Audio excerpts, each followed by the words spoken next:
नमस्कार आपण को मो यूट्यूब चैनल को स्वागत। आज देखूँ मुझे खड़ा शाग तरकारी राई बनई यहाँ पखाल रे खाइबे। यहाँ बहुत बढ़िया लगे। प्रथमे खड़ा कखारू आलू सारू को ये सब छोट छोट करके आम प्रथमे काटी नेबा। काटिकी से गुड़ी को भल भाव धोई नेबा। कड़ई गरम करी से अल्प तेल देकी मुझे बड़ी गुड़िक भाजी नहीं। बड़ी गुड़िक को लाल हवा पर्यंत भाजी नेबा।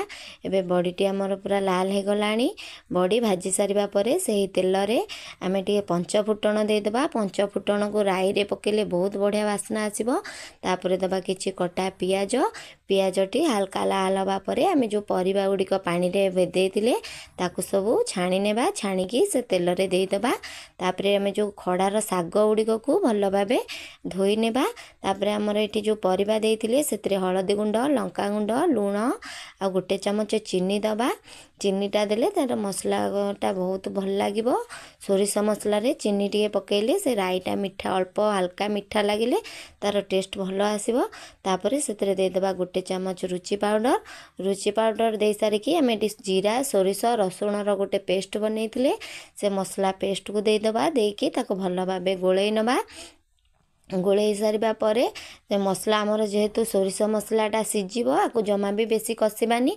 मात्र 5 मिनिट कषिबा। कषि सारिबा परे ताकु परिबा सबको सिझिबा पई आमे एबे दबा सेथिरे पानी। एबे मो पानी देकी परिबा गुड़िक किछि समय सिझिबा पई छाड़ी नेबा। ते बड़ी की मध्य ता देरे एबे पके देबा। बड़ीटा मसला रे सिझिले ही भल लागिबो।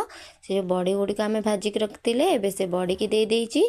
दे सारिकी ताकु मिनिमम 10 मिनिट पर्यंत सिझे नबा। एबे हमर परिबा गुड़िक अल्प सिझी गलानी। अधा सिझिबा परे आमे जो शाग को रखितिले से शाग को एबे छोट छोट काटिकी सेथिरे देई देबा। शाग को मिनिमम बेसी सिझेबानी। शागटा बेसी सिझिले जमा भी भल लागिबनी।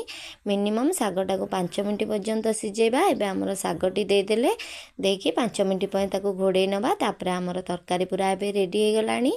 एई तरकारी बनेकी आपण खाआंतु। पखाल देखिबे आमे एई तरकारी रे थरे बनेकी खाइले बहुत बढ़िया लगिबो। आपण माने जदि मो चैनल रे नुआ अछंती तेबे चैनल को सब्सक्राइब करंतु। आ वीडियोटी पसंद आसले लाइक शेयर निश्चिंत करिवे।